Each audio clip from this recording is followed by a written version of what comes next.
سيدنا محمد كما صليت على إبراهيم وعلى آل إبراهيم في العالمين إنك حميد مجيد.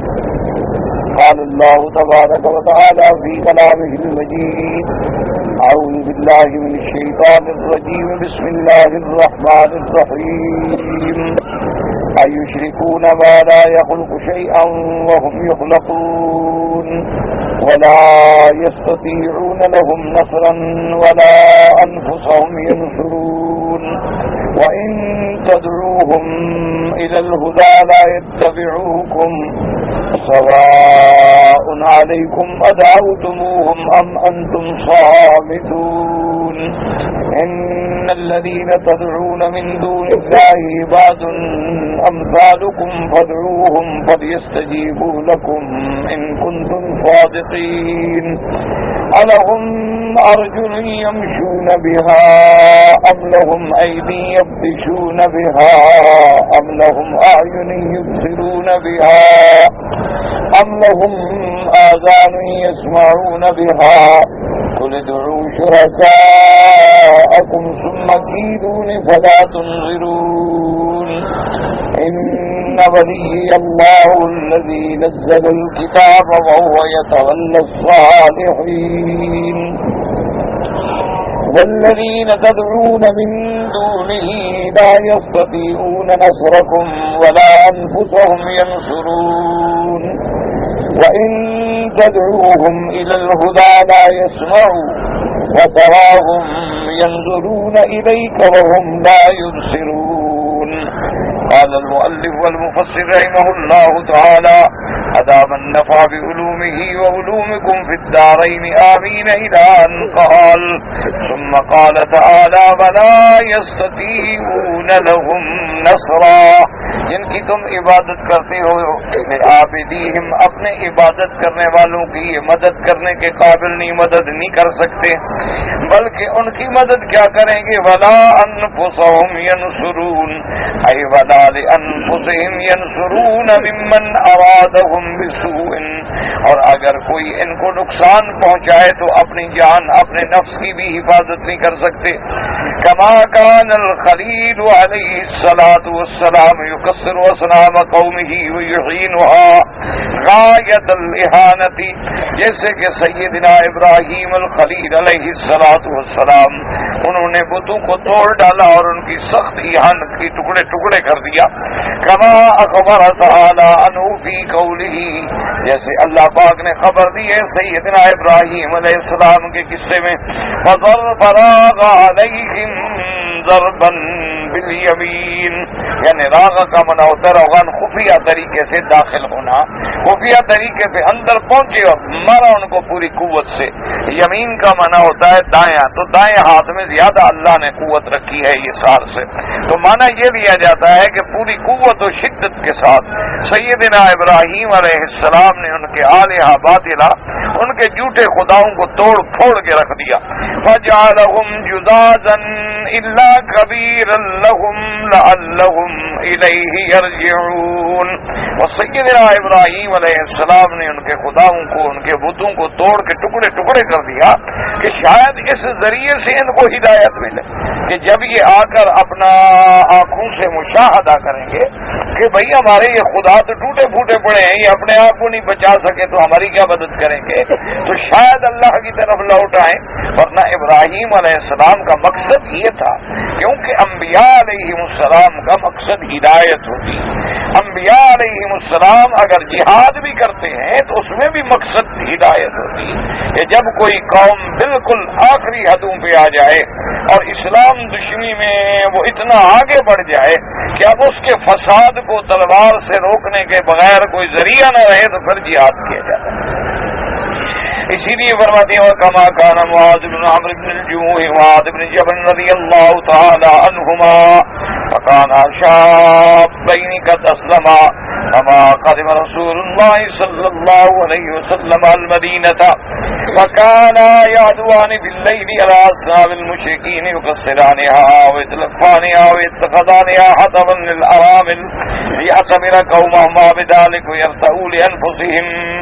اب مفسر رحمۃ اللہ علیہ فرماتے ہیں کہ حضرت معاذ ابن عمر ابن الجموح اور اسی طرح حضرت معاذ ابن جبل رضی اللہ عنہما، یہ دونوں صحابی ہیں اور دونوں نوجوان تھے، اور جب میرے آقا سرکار دو عالم سیدنا محمد رسول اللہ صلی اللہ علیہ وسلم مدینہ منورہ میں تشریف لائے تو یہ اسلام لے آئے. تو اسلام لانے کے بعد ان کے اندر اللہ کی توحید کا ایسا جذبہ تھا کہ یہ رات کو پھر جاتے اور جہاں جہاں کافروں کے مشرکین کے مندر ہوتے، ان کے عبادت خانے ہوتے اور بتوں کے مراکز ہوتے، اندر جا کے ان کے بتوں کو توڑ دیتے اور اس کے بعد ان کو لپیٹ کے اور ان کو لکڑیاں بنا کے لے آتے، یعنی جو خدا لکڑی کے بنے ہوئے تھے ان کو دے آتے، اور جس غریب کے گھر میں لکڑی جلانے کی نہیں ہوتی نا اس کو دے دیتے کہ بھائی تم اپنی روٹی شوٹی پکاؤ، تمہارے کام آ جائے گی.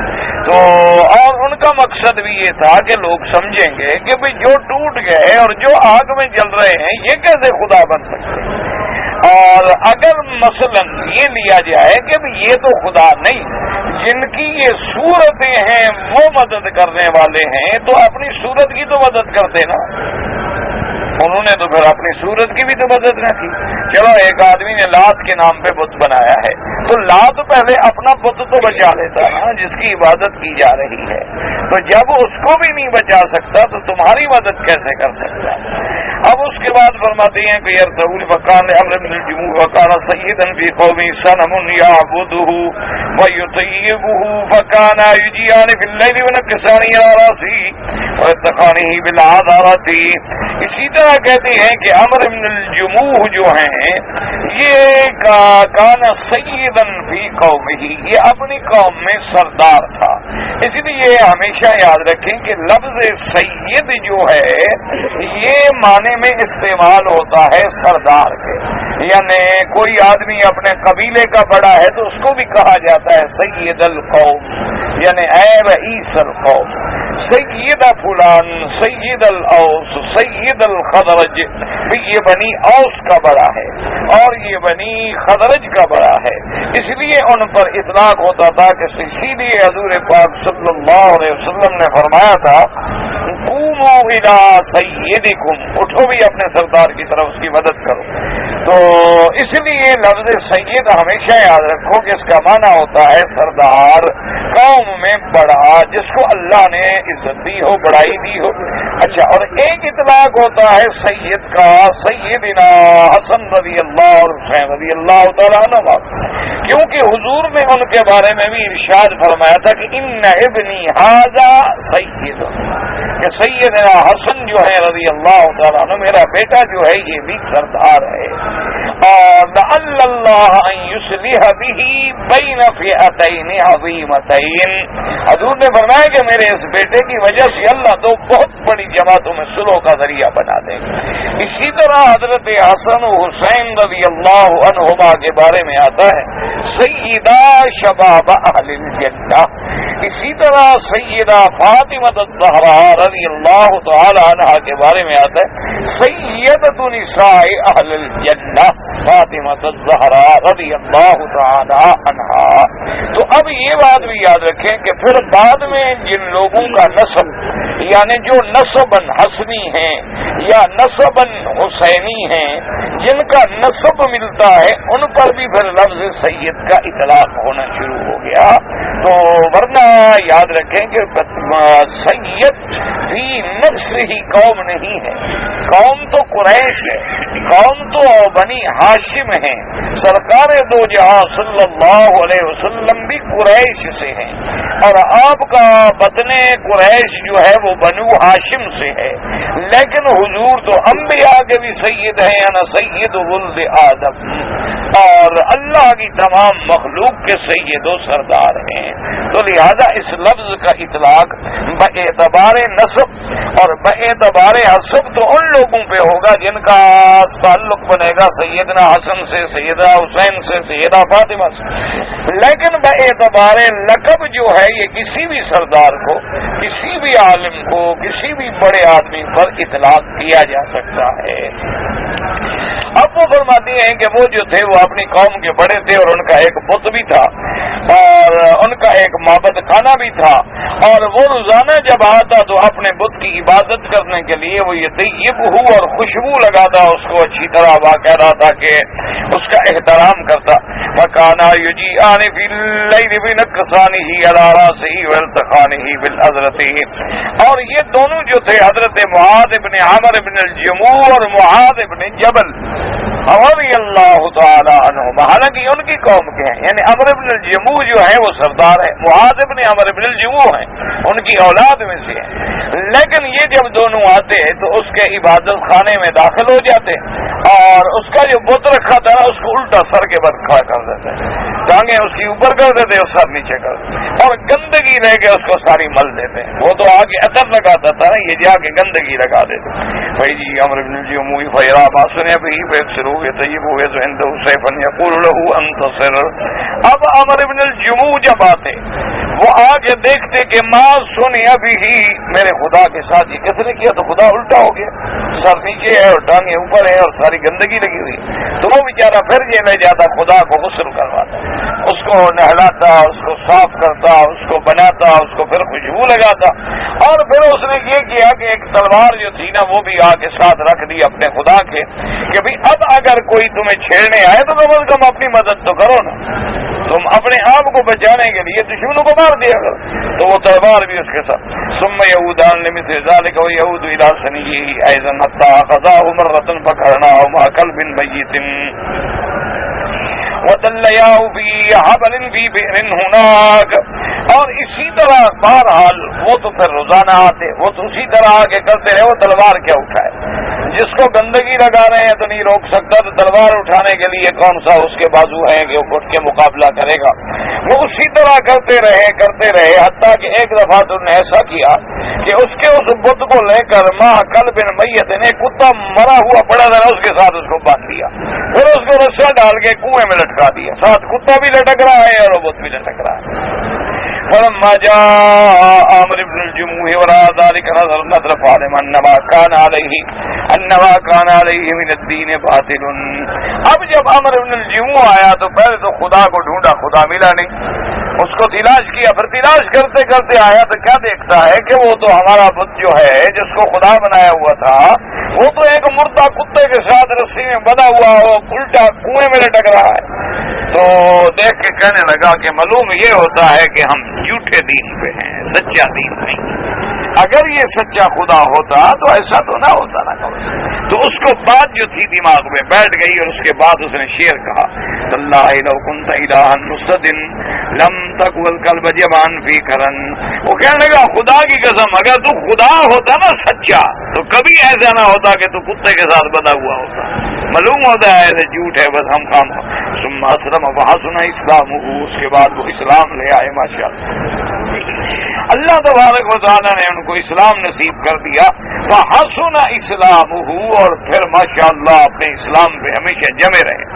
وقتل یوم احد شہیدا رضی اللہ تعالی عنہ وارضاہ وجعل جنت الفردوس مأواہ، اور اللہ نے پھر شان بھی یہ عطا فرمائی کہ جنگ احد میں شہداء احد میں شامل وہ شہید ہوئے احد کے دن، اور اللہ تبارک و تعالی نے ان کو مرتبہ عظیمہ عطا فرمایا، اور اللہ تبارک و تعالی نے ان کا ماوا اور مسکن جو ہے وہ جنت الفردوس کو بنا دیا کہ وہ دنیا میں بھی جنت میں آ گئے اور آخرت میں بھی جنت میں آ گئے۔ مدینہ منورہ ہو اور جبل احد کا دامن ہو اور آدمی سرکار دو جہاں کے ساتھ اس کے دشمنوں سے لڑتا ہوا شہید ہو جائے، اس سے بڑا مرتبہ کیا ہوتا؟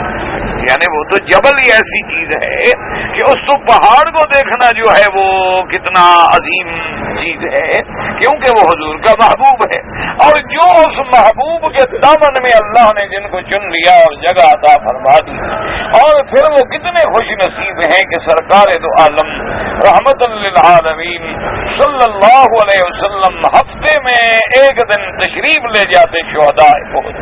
تو اس لیے حکم ہے شریعت میں کہ مسلمانوں کو چاہیے کہ وہ قبروں کی زیارت کیا کریں. یعنی آپ جس شہر میں ہیں، جس ملک میں ہیں، وہاں قبرستان ہے، وہاں جائیں، ان کو دیکھیں، ان کے لیے دعا کریں، ان کے لیے اللہ سے مغفرت و درجات مانگیں، اور موعظت اور ذکر پکڑیں کہ بڑے بڑے لوگ قبروں میں آ گئے، آخر ہمارا انجام اور ٹھکانہ بھی یہی ہوگا. اور آج دیکھو کہ وہ لوگ جو محلوں میں سوتے تھے آج ایک قبر میں سوئے ہوئے ہیں. تو مقام موعظت ہے اور مقام عبرت ہے. صرف حضور پاک صلی اللہ علیہ وسلم نے عورتوں کو منع کیا ہے کہ عورت جو ہے وہ قبروں کی زیارت نہ کرے. حضور صلی اللہ علیہ وسلم نے اس میں بھی حکمتیں ہیں، کیونکہ عورت جو ہے وہ رقیق القلب ہے، عورت جو ہے وہ کمزور دل ہے، اس لیے اس کے لیے اس حیبت کو، اس منظر کو برداشت کرنا مشکل ہوتا ہے، اور پھر وہ باویلا اور رونا اور باقاعدہ ماتم ببا کر دیتی ہے. اس لیے اللہ نے اس کو تو منع کر دیا. لیکن انسانوں کے لیے اور مردوں کے لیے بلکہ یہ ضروری ہے کہ جہاں جہاں آپ رہتے ہیں وہاں پر اگر قبور ہیں، قبرستان ہیں، وہاں جا کے زیارت کرنی چاہیے اور ان کے لیے دعا مانگنی چاہیے. حضور صلی اللہ علیہ وسلم بھی جب گزرتے تو دعا فرماتے تھے کہ السلام علیکم دار قوم مؤمنین انا انشاء اللہ بکم لاحقون انتم السابقون ونحن الاثر. اسی طرح حدیث مبارک میں حضور فرماتے یغفر اللہ لنا ولکم. اسی طرح حدیث مبارک میں حضور ان کے لیے دعا کرتے نسأل اللہ لنا العافیۃ ولکم. تو جب حضور سے دعا ثابت ہے تو اس کا معنی ہے کہ اس دعا سے ان کو فائدہ ہوتا ہے. اللہ تبارک و تعالیٰ ان کے لیے آسانیاں پیدا فرما دیتے، اللہ تبارک و تعالیٰ ان کے لیے قبر میں رحمتوں کا نزول فرما دیتے. تو اتنا بڑا نصیب ملا کہ وہ جنگ احد میں شہید ہوئے اور وہی دفن. وَقَوْلُهُ تَبَارَكَ وَتَعَالَى وَإِن تَدْعُوهُمْ إِلَى الْهُدَى لَا يَتَّبِعُوكُمْ. یعنی ان حاضر سملت دعا بندہ سلام لدیا بندہ كما قال ابراہیم علیہ السلام یا ابت لم تعبد ما لا يسمع ولا يبصر ولا يغني عنك شيئا. اللہ نے فرمایا کہ اگر تم ان بتوں کو پکارو تو یہ تو تمہاری پکار بھی نہیں سنتے، چاہے جتنا قریب سے پکارو، دور سے پکارو، اس کے پاس کھڑے ہو کے پکارو، جو اس کو پکارے یا اس کے لیے دہائی دے اس کو بھی یہ بالکل سن نہیں سکتے. تو جواب کیا دیں گے؟ جیسے کہ سیدنا ابراہیم علیہ السلام نے اپنے ابا سے کہا تھا، کیونکہ آزر جو تھے وہ بت فروش بھی تھے اور بت پرست بھی تھے، بتوں کی بھی عبادت کرتے تھے اور بت بناتے بھی تھے، کہ یا ابت لم تعبد ما لا يسمع ولا يبصر ولا يغني عنك شيئا. ابا جان کیوں ایسی چیز کی عبادت کرتے ہیں جو نہ سنتا ہے، نہ دیکھتا ہے، نہ تمہیں کوئی نفع پہنچاتا ہے؟ کیا کر رہے ہیں آپ؟ ثم ذكر تعالى ان عبيد مثل عابدية مخلوقات مثلهم. اور اس کے بعد مفسر فرماتے ہیں کہ اللہ پاک نے یہ وضاحت فرما دی قرآن میں کہ اگر ان چیزوں کو دیکھو تو یہ بھی تو اللہ کی مخلوق ہے. چلو ان کی جن کی شکلیں تم نے بنائی وہ بھی تو اللہ کے بندے ہیں، وہ بھی تو اللہ کی مخلوق ہے، اللہ کے مملوک ہے. بل الناس اکمل منها. اور اگر بتوں کے مقابلے میں دیکھا جائے تو ان سے تو تم زیادہ بہتر ہو کہ چلو تم دیکھ سکتے ہو، سن سکتے ہو، چل سکتے ہو، پکڑ سکتے ہو، اپنے دشمن سے مقابلہ کر سکتے ہو، خیر کی چیز کو لے سکتے ہو، شر کو ٹال سکتے ہو. یہ تو بیچارے کچھ کرنے کے بھی قابل نہیں ہے. اس کے بعد فرماتے ہیں انا تسمعوا وتبصروا وتبطش وذلك لا تفعلوا شيئا. کیونکہ انسان جو ہے کم از کم وہ سنتا بھی ہے، دیکھتا بھی ہے، پکڑتا بھی ہے، اور یہ تو کچھ بھی نہیں کر سکتے جن کو تم نے خدا بنا رکھا ہے. وَتِلْكَ لَا تَفْعَلُوا شَيْئًا مِنْ ذَلِكَ وَقَوْلُهُ تَبَارَكَ وَتَعَالَى قُلِ ادْعُوا شُرَكَاءَكُمْ يَسْتَغْفِرُوا بِآلِهِ فَلَا تُؤَخِّرُونِي طَرْفَةَ عَيْنٍ وَاجْهَدُوا جُهْدَكُمْ. اس کے بعد اللہ نے فرمایا کہ میرے محبوب صلی اللہ علیہ وسلم آپ ان کافروں کو چیلنج کریں کہ قُلِ ادْعُوا شُرَكَاءَكُمْ. وہ کہتے تھے نا کہ ہمارے خداؤں کی برائی نہ کرو، ہمارے آلیہ جو ہے نا اب رات دن ان کے خلاف تقریر کرتے ہیں، ان کی توہین کرتے ہیں، ان کی اہانت کرتے ہیں، اور اگر ہمارے خدا کبھی جلال میں آ گئے نا آپ کو بڑا نقصان پہنچائیں گے۔ تو اللہ نے فرمایا میرا محبوب ان کو چیلنج کرو، ان کو کہو کہ تم سارے خداؤں کو بلا لو جتنے تم نے جھوٹے بنائے ہوئے نا 360 مکے میں رکھا ہوا ہے، ان سب کو بلاؤ اور پھر مجھے قطعاً 1 منٹ کی بھی مہلت نہ دو، مجھے جو نقصان پہنچانا ہے پہنچاؤ، بولے تو شرکاء کو بلاؤ ان کو یہ مجھے نقصان پہنچائیں، اور مجھے کوئی نقصان نہیں پہنچا سکتا کیونکہ میرا متولی، میرا محافظ، میرا ناصر اور میرا مددگار جو ہے وہ اللہ تبارک و تعالی ہے۔ تو حضور صلی اللہ علیہ وسلم نے بھی چیلنج کیا۔ اسی طرح ہر پیغمبر اپنے اپنے دور میں یعنی ان کو للکارتے رہے، چیلنج دیتے رہے، لیکن وہ کوئی کسی کو کیا نفع نقصان پہنچا سکے۔ اس لیے ہمیشہ یاد رکھیں کہ اپنے عقیدوں کو صاف کر لیں کہ ہر نفع نقصان کا مالک جو ہے صرف اللہ، النافع الضار، نفع پہنچانے والا یا نقصان پہنچانے والا صرف اللہ کی ذات ہے۔ اللہ کے سوا کوئی نفع نقصان نہیں پہنچا۔ اب دیکھو نا مثلا ایک آدمی ہے زندہ ہے، آپ نے مجھے پانی پلا دیا تو یہ بھی تو ایک نفع ہے نا، آپ نے مجھے کھانا کھلا دیا یہ بھی تو ایک نفع ہے، آپ نے مجھے رہنے کے لیے کوئی جگہ دے دی تو یہ بھی ایک نفع ہے۔ لیکن اصل بات یہ ہے کہ یہ ایک نظام عالم ہے اور یہ مجازی بات ہے، اور حقیقت میں دیکھا جائے تو اس بندے کو پیدا کرنے والا کون ہے؟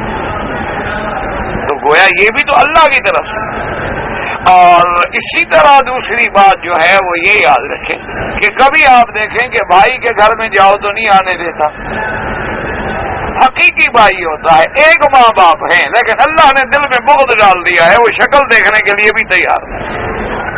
اور ایک اجنبی کے دروازے پہ چلے جاؤ، وہ کہتا ہے ٹھہرو، کھانا کھلاتا ہے، جگہ دیتا ہے، مدد کرتا ہے۔ تو مانا یہ ہے کہ دلوں کے پھیرنے والا بھی تو اللہ ہے، وہ اگر چاہے تو کسی کے دل کو پھیر دے، وہ اگر چاہے تو کسی کے دل کو نہ پھیرے۔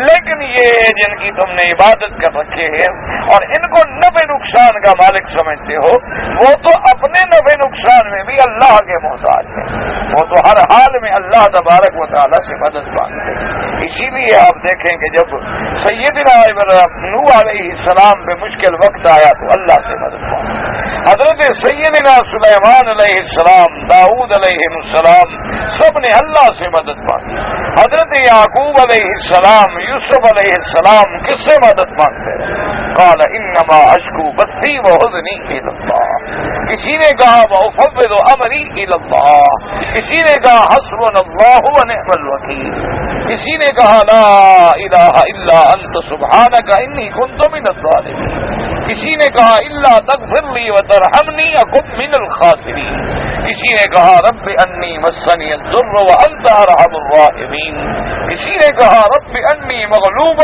فانتصر، اور میرے محبوب نے کہا ربنا آتنا فی الدنیا حسنۃ وفی الآخرۃ حسنۃ وقنا عذاب النار۔ تو سارے قرآن میں دعائیں کھول کے دیکھ لو، حضرت آدم علیہ السلام سے لے کر میرے آقا سید الرسل، خاتم الرسل، امام الانبیاء والمرسلین، سیدنا محمد الرسول اللہ صلی اللہ علیہ وسلم نے بھی جب دعا مانگی تو کس سے مانگی؟ کس سے؟ اللہ تبارک و تعالیٰ سے۔ یعنی ہر حال میں، ہر وقت میں جب بھی کوئی مرحلہ آیا ہے تو ہر پیغمبر نے اللہ سے دعا مانگی۔ اسی لیے اب دیکھیں کہ سلیمان علیہ السلام صرف نبی نہیں، بادشاہ بھی ہیں، اور کتنا بڑا ہے کہ صرف بادشاہی بندوں پہ نہیں، جنوں پہ بھی ہے، پرندوں پہ بھی ہے، انسانوں پہ بھی ہے، اور ساری دنیا پہ۔ یعنی ایسا اللہ نے ملک دیا تھا کہ لا ينبغي لأحد من بعدہ۔ اسی لیے تاریخ یہ بتلاتی ہے اللہ عالم کہ 4 بادشاہ ایسے گزرے ہیں جنہوں نے اپنے وقت میں پوری دنیا پہ حکومت کی ہے، تقریباً 2 کافر تھے اور 2 مسلمان۔ تو ان کافروں میں تو انہوں نے شمار کیا ہے نمرود کو اور بخت نصر کو، اور اللہ تبارک و تعالی نے مسلمانوں میں جو پیدا فرمائے تو اللہ نے حضرت سلیمان علیہ السلام اور ذوالقرنین کہ مطلع الشمس اور مغرب الشمس، اور حضرت سلیمان علیہ السلام بھی صرف یہ نہیں کہ انسانوں پہ حکومت ہے، جنوں پر بھی ہے، یعنی اتنی بڑی سلطنت ہے، اتنا بڑا مقام ہے، لیکن کہتے کہ رب اوزعنی ان اشکر نعمتک التی انعمت علی، میرا اللہ مجھے توفیق دے کہ میں تیری نعمتوں کا شکر کر سکوں۔ کس سے دعا مانگے اللہ؟ اور کہتے ہیں وجعلنی من عبادک الصالحین، یا اللہ مجھے اپنے بندوں میں سے بنا، اپنے صالحین بندوں میں شمار کر۔ اتنا بڑا شان والا پیغمبر ہے اور بادشاہ کہتے ہیں اللہ مجھے اپنا تو بندہ ہی بنا۔ اللہ اکبر۔ اسی لیے ایک مکالمہ لکھتے ہیں کہ ایک دفعہ ابلیس لعین جو تھا نا وہ فرعون کے پاس گیا، وہ تو روز جاتا ہوگا چونکہ تعلق ہی ان کا ایسا تھا، اور کہنے لگا فرعون یار تم نے بڑی ترقی کی ہے۔ تو اس نے کہا کیسے؟ اس نے کہا میں تو آج تک کوشش کر رہا ہوں کہ اللہ کا بندہ بن جاؤں لیکن وہ بھی نہ بن سکا، میں نے خدا کا بندہ بننے کی کوشش کی، محروم ہو گیا، مطرود ہو گیا، ملعون بن گیا، اور تم نے بڑی ترقی کی، تم خدا بن گئے۔ یار تم نے تو ریکارڈ ترقی کی ہے۔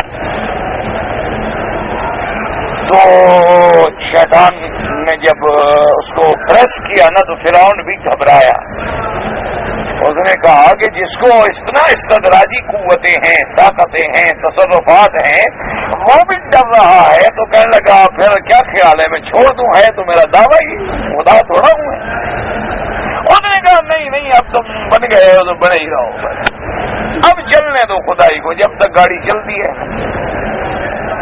ورنہ یاد رکھیں ایمانداری کی بات ہے، بہت سارے پیر، بہت سارے صاحبزادگان، بہت سارے سجادہ نشین کبھی علیحدہ بیٹھتے ہیں نا، سوچتے کہ یار ہماری وجہ سے قومیں گمراہ ہو رہی ہیں،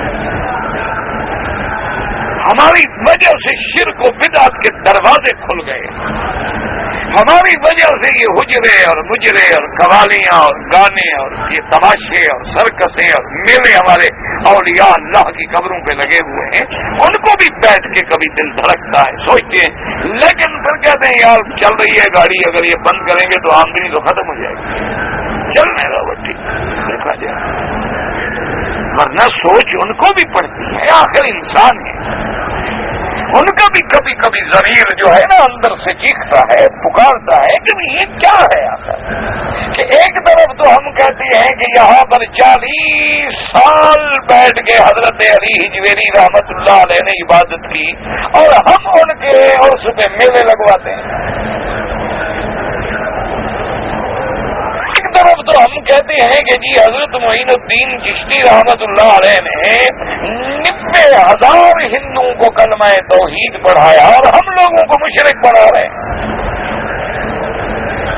آخر ان کا ضمیر بھی اندر سے چیختا ہے، لیکن وہ جو آمدنی ہے نا جی وہ بھی تو مسئلہ ہے نا، بغیر ہینگ لگے، پھٹکڑی لگے، اور بغیر محنت، بغیر دکان اور بغیر ٹیکس اور بغیر جناب کسی حساب آڈٹ، بغیر کسی مشکلات کے گھر بیٹھے لوگ آئیں اور پاگل اپنے کپڑے بیچ کے دے جائیں، گھر میں روٹی نہیں پیر کو دے گا۔ آپ اندازہ کریں، وہ علامہ اقبال کا ایک لطیفہ ہے نا، اس کا ایک پیر تھا بڑا دوست، تو شام کو کٹھے بیٹھ کے حکا شکا پیا کرتے تھے، گپ شپ لگاتے تھے، تو وہ جناب ایک مرید آیا اور آ کے پیر صاحب کے پاؤں پہ پڑا اور بڑا جناب ادب سے بڑے احترام سے ملا، اور اس کے بعد 100 روپے جو تھے وہ حضرت کی خدمت میں نظر پیش کی۔ اس زمانے میں 100 روپے بڑی چیز ہوتی تھی، اور اس کے بعد ہاتھ باندھ کے کھڑا ہوا اور کہنے لگا کہ مرشد میں بڑا تکلیف میں ہوں اور 1000 روپے میرے اوپر قرض ہو گیا ہے۔ اس زمانے میں 1000 بڑی عذاب تھا، 1000 کا قرض ہو گیا، بس مرشد میرے لیے دعا کر کے اللہ کرے میرا وہ قرضہ اتر جائے۔ حضرت اقبال جو بیٹھے تھے علامہ اقبال، تو وہ ہنس پڑا، وہ ملنگ کلندر آدمی تھا، آزاد منش انسان تھا، وہ ہنس پڑا۔ تو پیر صاحب نے اس کو کہا عجیب بات ہے بے وقوف، میرے مریدوں کے سامنے بھی تم ایسے ہنسنا شروع کر، کیا ہے؟ اس نے کہا حضرت میرے حساب میں تو یہ الو کا پٹھا 1100 کا مقروض ہو گیا ہے،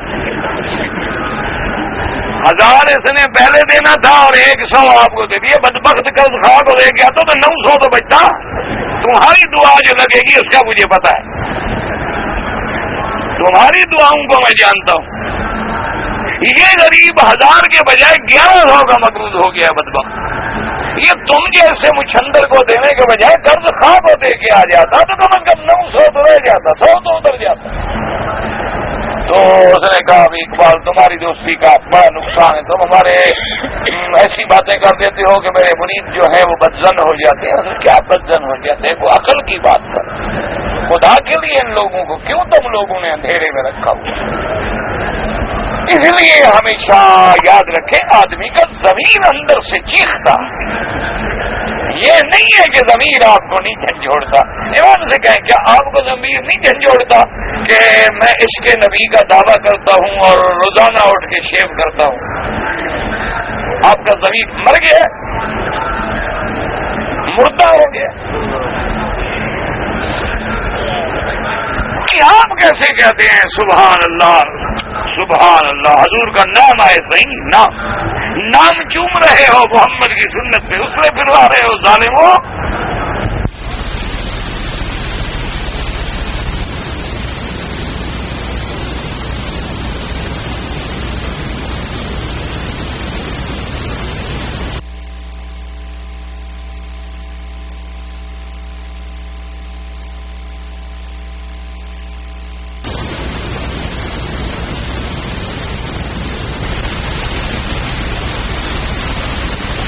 اس کے رسول کا کیوں مداری بنتے ہو؟ محمد مدنی کو دھوکہ دیتے ہو یا اس کے خدا کو دھوکہ دیتے ہو؟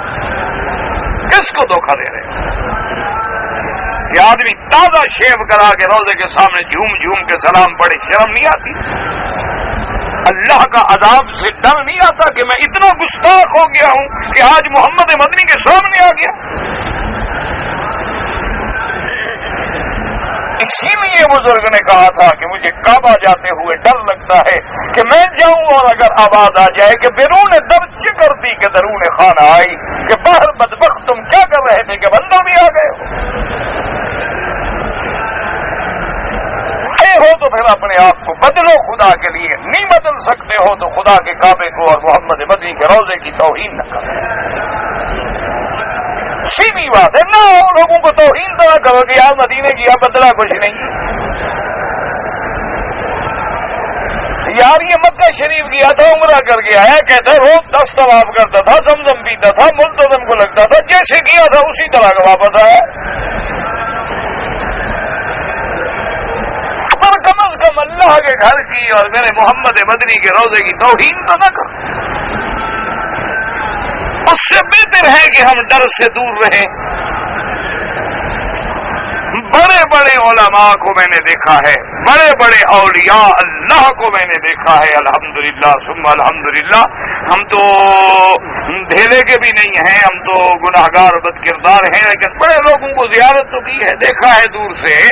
مدینہ منورہ میں آتے ہیں تو جس طرف سے باب جبرائیل ہے یعنی حضور پاک کے قدم مبارک ہیں وہیں بیٹھے رہتے، اور میں نے کئی دفعہ غور کر کے باقاعدہ روزانہ جا کے دیکھنے کی کوشش کی کہ یہ صلاۃ و سلام پڑھنے کے لیے نہیں جاتے ہیں۔ تو ایک بزرگ تھے، ان کا نام تو خیر ظاہر نہیں کرتا میں، بہرحال وہ بہت ہی اللہ والے تھے، موحد تھے، عابد زاہد تھے، رحمت تو فوت ہو گئے، اگر نام بتایا جائے تب بھی آپ نہیں مل سکتے۔ ان کو میں نے عرض کر دیا، کہنے لگے حضرت 10 سال ہو گئے مدینے میں رہتے ہوئے، سامنے جانے کی ضرورت نہیں ہوتی،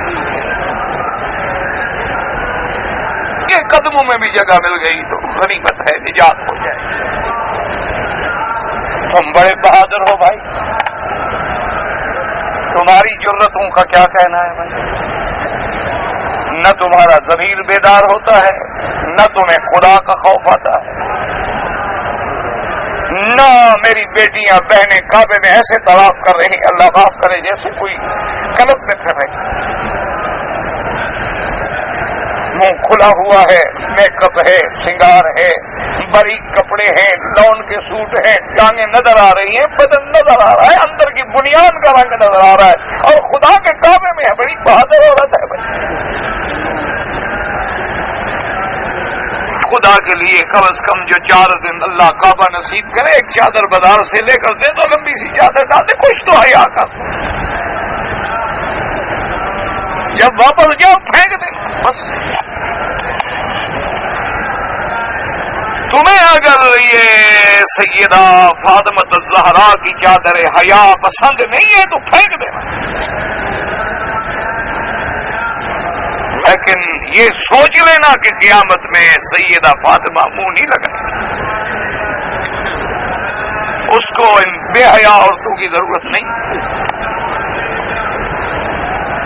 ان کو ان اڑتی ہوئی تتلیوں کی ضرورت نہیں ہے، ان کو یہ ڈسکو کی پلی ہوئی بے حیا لاشوں کی کوئی ضرورت نہیں، اس کو ضرورت ہے ان المسلمین والمسلمات والمؤمنین والمؤمنات والقانتین والقانتات۔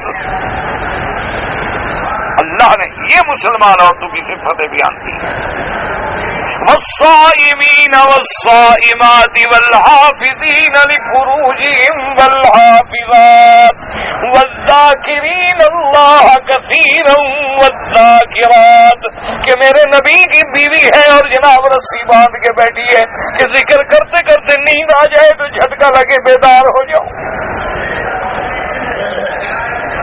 بی بی ام سلمہ رضی اللہ تعالیٰ عنہ زوج النبی المصطفیٰ صلی اللہ علیہ وسلم کی خدمت میں خلفاء راشدین نے، صحابہ نے جا کے دروازے پہ درخواست کی کہ بی بی صاحب آپ ہماری اماں ہیں، حضور کے بعد آپ نے عمرہ بھی نہیں کیا، حج بھی نہیں کیا، مہربانی کریں تیاری کر لیں، ہم آپ کا انتظام کریں۔ فرمایا بیٹا میں نے قسم کھا لی ہے کہ محمد کے بعد گھر سے نہیں نکلوں، بس حضور کے بعد باہر کیا جانا ہے، جب اللہ نے حضور پاک چلے گئے تو اپنے شوہر کے بغیر کیسے چلے۔ ساری زندگی بی بی ام سلمہ اپنے گھر سے باہر نہیں آئی، جنازہ نکلا ہے بی بی کا۔ یہ تو ازواج رسول اللہ ہیں، ان کو اتنا ڈر ہے۔ سیدہ عائشہ صدیقہ رضی اللہ تعالی عنہ کی ساس عثمان میں، حضرت زبیر کے کہنے میں، طلحہ کے کہنے میں، صحابہ کے کہنے میں مقابلے پہ تو آ گئی، لیکن ساری زندگی اتنی ڈر رہا۔ فرمایا کہ جب مجھے موت آئے جنت البقیع میں دفن کرنا، مجھے ڈر لگتا ہے حضور کے قریب دفن ہونے۔ تم بڑے بہادر ہو بھائی، تمہاری عورتیں بھی بڑی بہادر ہیں، تمہارا ضمیر تمہیں کوئی لعنت بھی نہیں کرتا، تمہارا اسلام تمہیں کبھی اندر سے جھنجھوڑتا بھی نہیں۔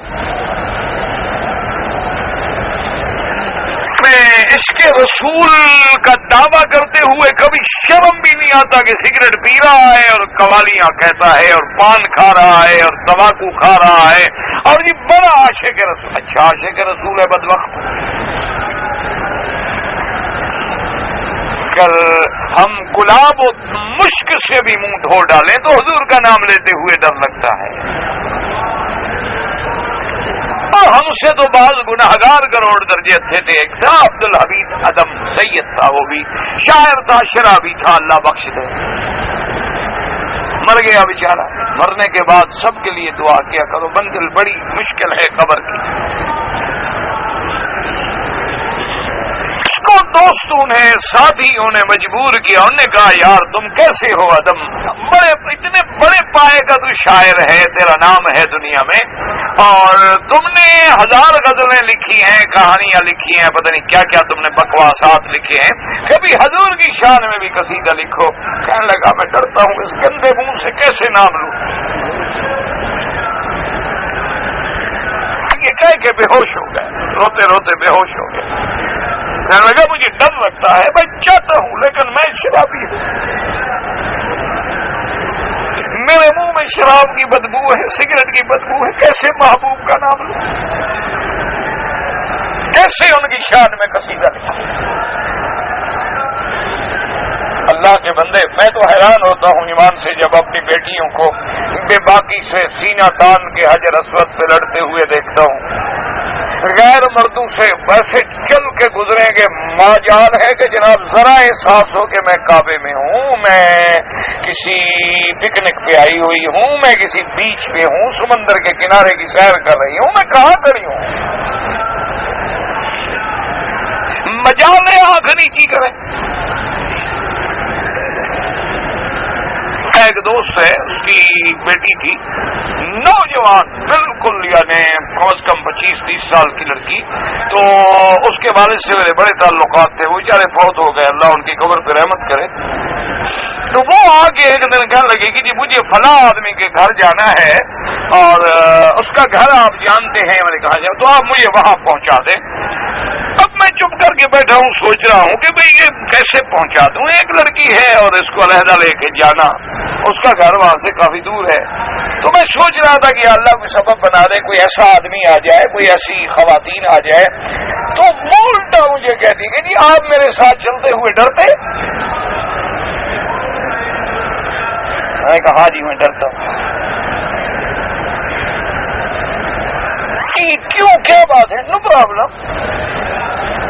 میں نے کہا جی بڑی پرابلم۔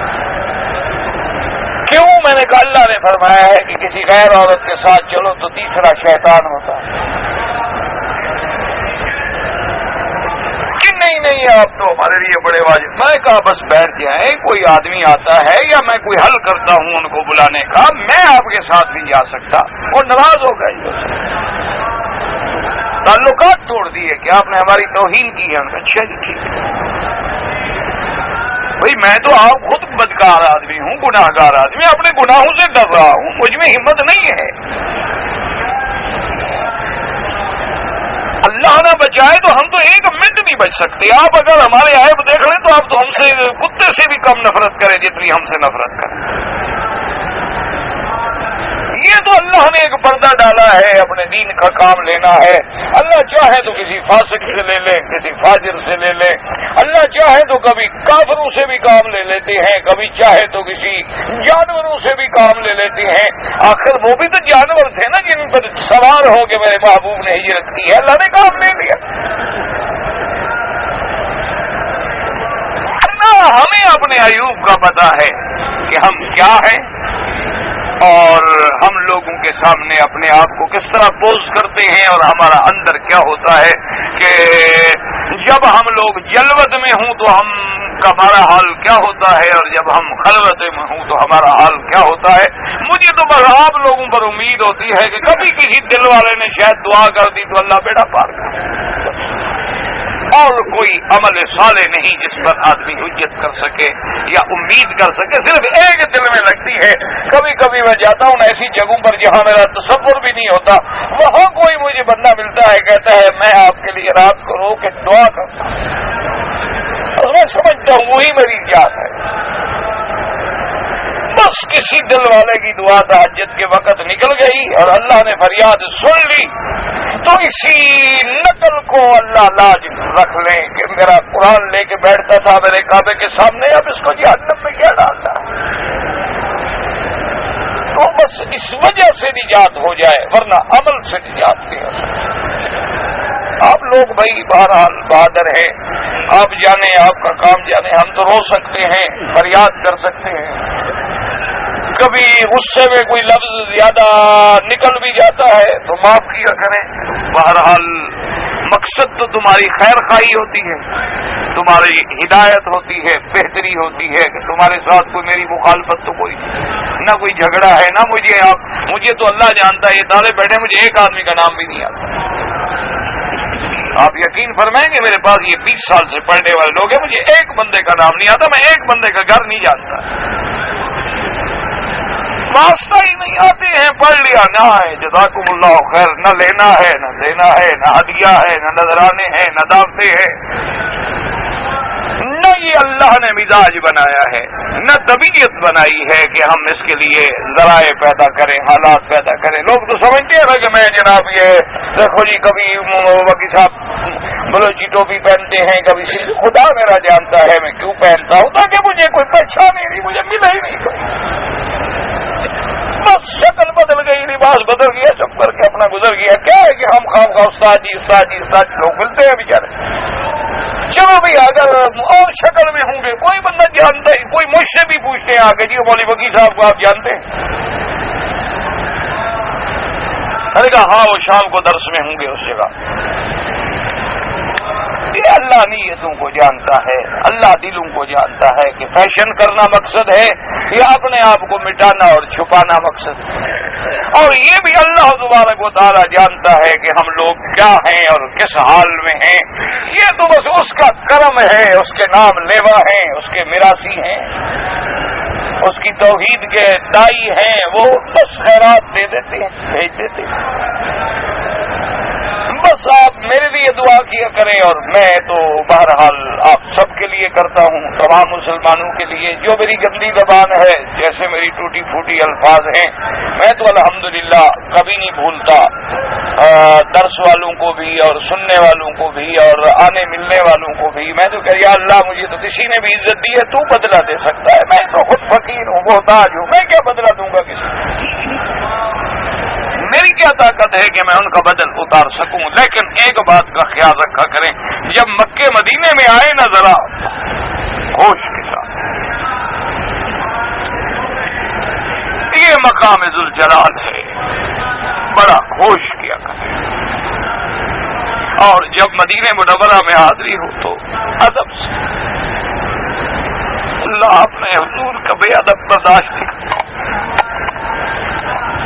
اگر کبھی مدینے کبھی ادبی کر بیٹھو تو پھر جنت بھی ملے گی.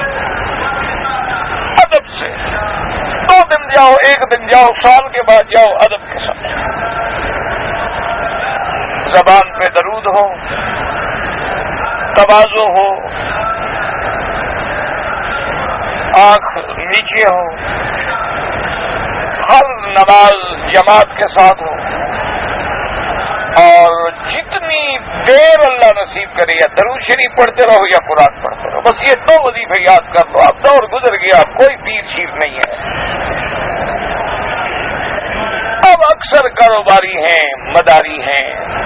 ہم نے بڑا ڈھونڈا ہے, بڑا دیکھا ہے. مسجدوں, مندروں, گرجاؤں, کلیساؤں میں نور ایمان کے اجالے میں اندھیرے دیکھے, اور مولوی, پادری, پنڈتوں کے حسین روپوں میں ظالم و جابر و سفاک لٹیرے دیکھا. اب 2 وظیفے یاد کر لو, ایک قرآن شریف اور ایک درود شریف. بس جب اللہ موقع دے 5 منٹ بھی دے قرآن کھول کے بیٹھ جاؤ. 10 منٹ موقع مل جائے تو 4 آیتیں تو پڑھ لو گے نا. اچھا چلو آئے نماز پڑھنے کے لیے, آپ نے قرآن کھولا اور اس کے بعد اذان ہو گئی, چلو دیکھ تو لوگے نا. جتنا ٹائم ملے بس قرآن پڑھو اور اس کے بعد درود شریف پڑھو. اور سب سے افضل درود وہ ہے جو تم نماز میں پڑھتے ہو, صلاۃ ابراہیمی. یہ درود ثابت ہے خود بلسان محمد الرسول اللہ, اور یہی وہ درود ہے جو اپنے اوپر خود میرا محمد پڑھتے تھے. یعنی حضور دعا نماز میں کون سا درود پڑھتے تھے؟ تو اس سے بڑا افضل اعلیٰ درود کون سا ہو سکتا ہے جو ایک وہ درود جو خود میرا محبوب سکھلائے اور خود پڑھے, اور ایک تمہارا بنا ہوا درود ہو, کوئی انڈیا کا, کوئی پاکستان کا, کوئی بنگلہ دیش کا. تو خود فیصلہ کر لو کہ افضل کون سا ہوگا. بس 2 چیزوں کا دامن پکڑ لو, اللہ کا قرآن اور درود شریف, اور انشاءاللہ اسی سے نجات ہو جائے گی, بیڑا پار ہو جائے گا, اور دنیا اور آخرت سنور جائے گی انشاءاللہ. بس یہ میری 2 باتیں پلے باندھ لو کہ اللہ جتنا ٹائم دے یا قرآن پڑھو, پڑھے ہوئے نہیں ہو دیکھتے رہو, پڑھے ہوئے نہیں ہو سنتے رہو, کیسٹ لگا لو, ٹیپ لگا لو, کچھ لگا لو, اپنا وقت قرآن روزانہ سنو. اور اگر پڑھنا نصیب ہوا ہے تو پھر پڑھو، اور ہر نماز کے بعد آیت الکرسی پڑھو، اور ہر سونے کے وقت میں آیت الکرسی پڑھو، اور درود حضور پر چلتے پھرتے، وضو ہے نہیں ہے، کھڑے ہو بیٹھے ہو، لیٹ رہے ہو، جا رہے ہو، گاڑی میں ہو، دکان پہ کھڑے ہو، سودا بیچ رہے ہو، زبان پہ درود ہو، اور پھر انشاءاللہ امید کر لو کہ اللہ کی رحمت سے بازی جیت جائیں گے، نجات ہو جائے گی۔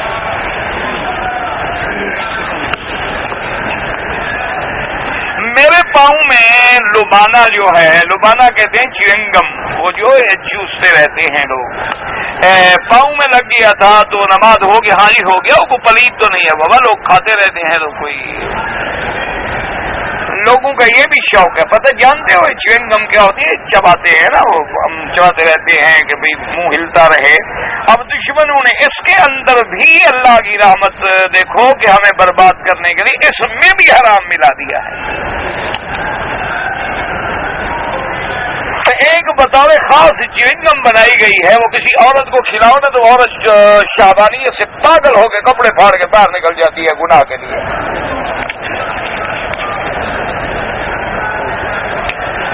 اب تمہاری مرضی، بہرحال پاؤں کو لگ گئی، نماز ہو گئی۔ غسل جنابت کے وقت پلستر لگایا، اوپر پانی بہایا، اچھا اگر یعنی پلستر لگا ہوا ہے اور غسل جنابت کرنا پڑ گیا، کوئی بات نہیں، مسح کر لیں بس۔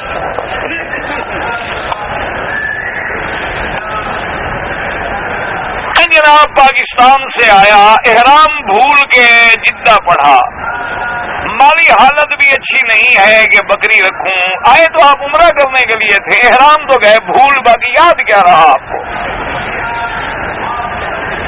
اب دیکھ لو مسائل، خود سن لو، عمرے کے لیے آ رہے ہیں، احرام بھول گئے تو یاد کیا کیا؟ بکری کے پیسے نہیں ہیں، کوئی بات نہیں، روزے رکھ لیں، 10 روزے رکھ لیں۔ اگر کوئی آدمی اپنے گھر میں بیت اللہ کی یا ملتزم کی یا مدینہ منورہ کے شہر مبارک کی تصویر رکھے، ہاں اگر بندے اندر نہ ہوں تصویر میں تو کوئی حرج نہیں، یعنی ذی روح چیزوں کی تصویر نہ ہو، یعنی روح والی چیز نہ ہو، مکان ہے، جگہ ہے، کوئی بات نہیں۔ پاکستان سے آ رہے تھے، سامان ہمارا جہاز میں چلا گیا، احرام بھی چلا گیا، یاد ہی نہیں رہا، تو آپ کیا کرنے آ رہے تھے حضرت؟ ہمیں زیارت کروانے آ رہے تھے۔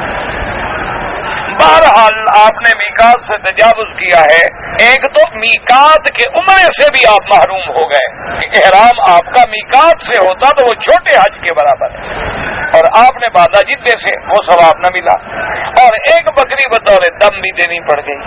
اور یاد رکھو اگر چادریں جہاز میں نہ ہوں میرا بھائی تو صرف قمیض بنیان نکال لو، شلوار میں بیٹھے رہو، وہی قمیض کندھے پہ ڈال کے لبیک اللہم لبیک جہاز میں نیت کر لو، جب اترو تو چادریں باندھ لو، کوئی مسئلہ نہیں۔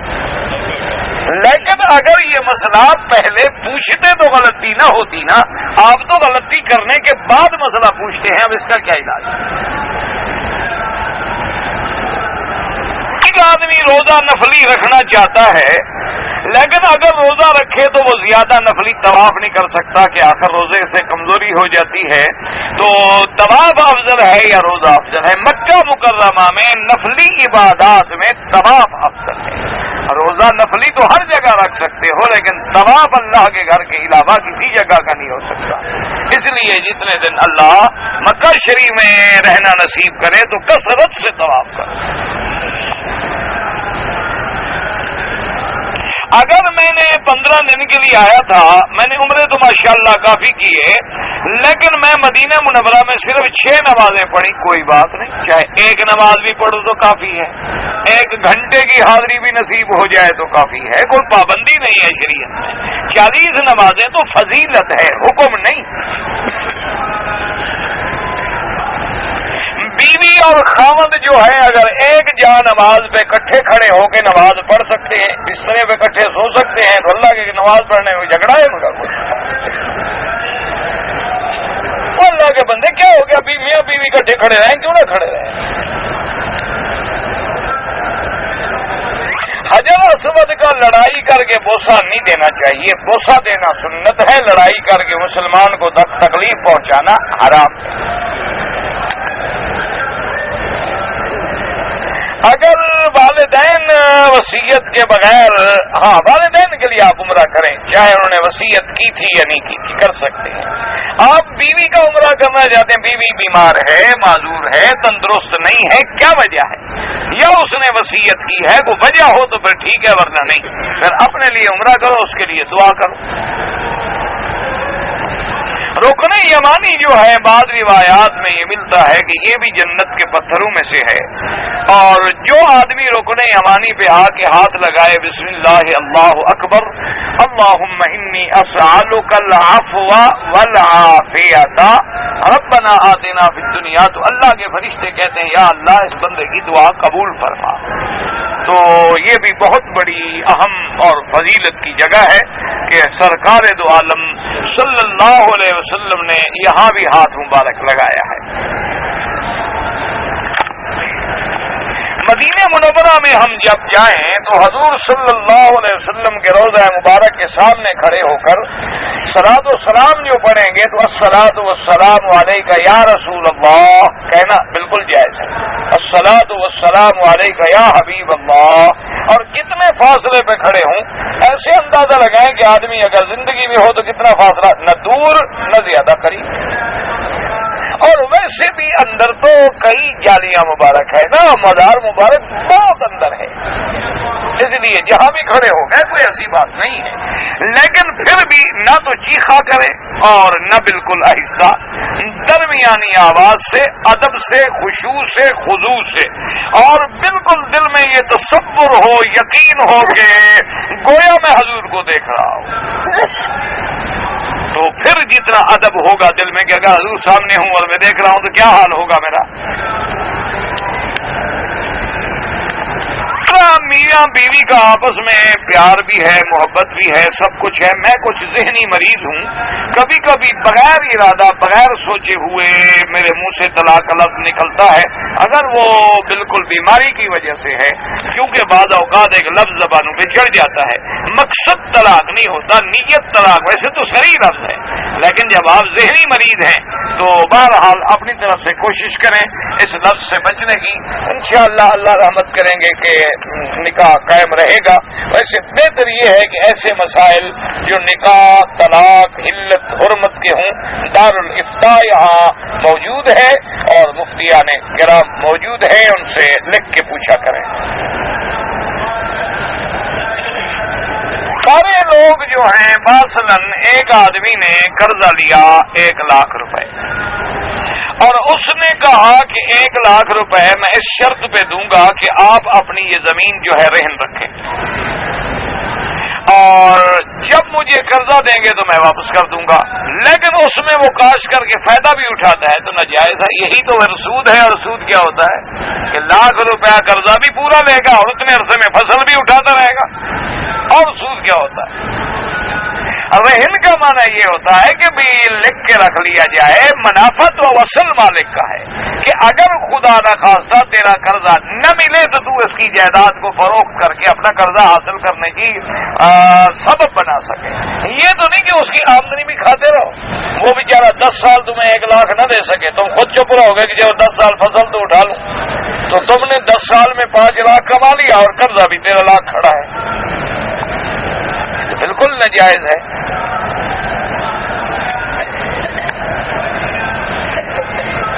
امام صاحب جب نماز پڑھاتے ہیں تو حنفی مسلک میں مقتدی کے لیے فاتحہ پڑھنا نہیں ہے، اور امام شافعی رحمت اللہ علیہ فرماتے ہیں کہ نماز سری ہو یا جہری ہو مقتدی بھی فاتحہ پڑھے. اور امام احمد بن حنبل رحمت اللہ علیہ فرماتے ہیں کہ اگر نمازیں جہری ہیں، امام زور سے پڑھ رہا ہے اور مقتدی سن رہا ہے پھر تو نہ پڑھے، اور اگر نمازیں ایسی ہیں جس میں مقتدی نہیں سن رہا تو پڑھ لے. بہرحال امام ابو حنیفہ رحمۃ اللہ علیہ کے نزدیک امام کی قرات جو ہے حدیث رسول کے مطابق وہ مقتدی کے لیے کافی ہے.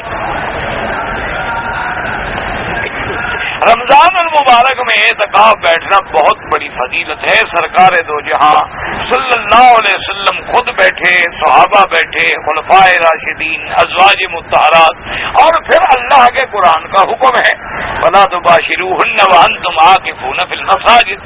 اور اعتکاف کی فضیلت میں یہ ہوتا ہے کہ جیسے بندہ یعنی اپنی کشتیاں جلا کے آگے خدا کے دروازے پہ بیٹھ جاتا ہے. اس میں کئی فائدے ہیں کہ مسجد میں رہو گے, نماز پابندی سے ہوگی, تراویح پابندی سے ہوگی, لیلۃ القدر کا حصہ نصیب ہوگا, فضول باتیں نہیں کرو گے, بلا وجہ باہر نہیں نکلو گے, بغیر عذر کے جا کے کسی غسل وغیرہ کے لیے نہیں نکلو گے.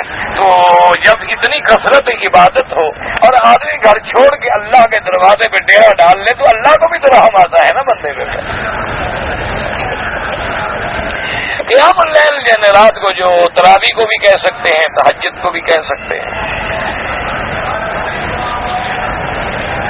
لڑکا جو ہے وہ ایک جماعت میں شامل ہو گیا ہے اور میں نے بڑا سمجھا, بہرحال لڑکے کو والدین کی اطاعت کرنی چاہیے. والدین راضی نہ ہو تو کسی جماعت میں نہ جائے. میرے آقا کو معراج مبارک جو ہے مسجد الحرام سے, قرآن پاک نے جگہ معین نہیں کی. بعض روایات میں ہے کہ بیت ام ہانی سے, بعض روایات میں ہے کہ زمزم کے قریب سے, اور بعض روایات مبارک میں ہے کہ حتیم سے. لیکن اللہ نے قرآن میں ایک لفظ جامع فرما دیا ہے, اسری بعبدہ لیلا من المسجد الحرام الی المسجد الاقصی.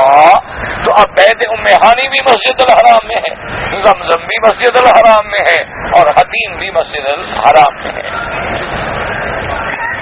مسجد عائشہ کی زیارت کرنے کی تو کوئی ضرورت نہیں, اگر کسی نے عمرہ کرنا ہے تو جا سکتا ہے, ورنہ اللہ کے گھر سے بڑی مسجد کون سی ہو سکتی ہے. اگر میں طواف کر رہا تھا اور حجر اسود پر جب آیا تو مجھے اشارہ کرنا یا استلام کرنا یاد نہیں رہا اور میں ویسے گزر گیا, کچھ بھی نہیں ہوتا, بالکل طواف ٹھیک ہے, کوئی فرق نہیں. تم پھر لوٹ آئے, پھر شروع کیا, کوئی ضرورت نہیں. انسان ہے, بھول گیا, گزر گیا.